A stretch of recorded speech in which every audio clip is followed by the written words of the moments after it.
Hello friends, എനിക്കിന്ന് കുറച്ച് കൂന്തളും പിന്നെ കുറച്ച് മാന്തളും കിട്ടിയിട്ടുണ്ട് കേട്ടോ.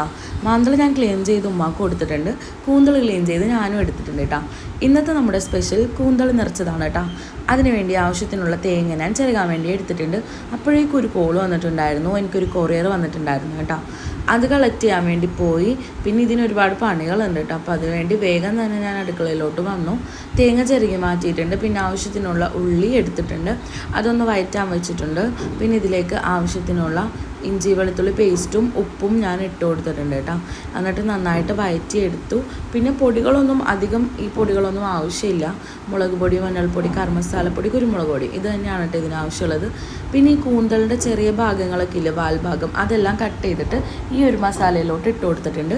പിന്നെ ഇതിലേക്ക് തേങ്ങയും ഇട്ട് കൊടുത്തിട്ടുണ്ട്. അപ്പോൾ നമ്മുടെ ഫില്ലിങ് റെഡി ആയിട്ടുണ്ട്. വെറുതെ ഈ ഫില്ലിങ് തന്നാൽ തന്നെ നല്ല ടേസ്റ്റാട്ടോ.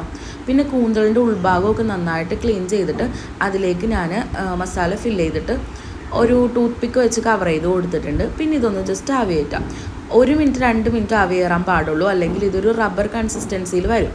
പിന്നെ അതിന് ശേഷം അതിൽ നിന്ന് വരുന്ന വെള്ളവും പിന്നെ കുറച്ച് മുളക് പൊടി, മഞ്ഞൾപ്പൊടി എല്ലാം മിക്സ് ചെയ്ത് ഈ ഒരു കൺസിസ്റ്റൻസിയിലാക്കി എടുത്തിട്ട് അതും ഒന്ന് മിക്സ് ചെയ്തിട്ട് നമ്മളിതൊന്ന് പൊരിച്ചെടുക്കണം.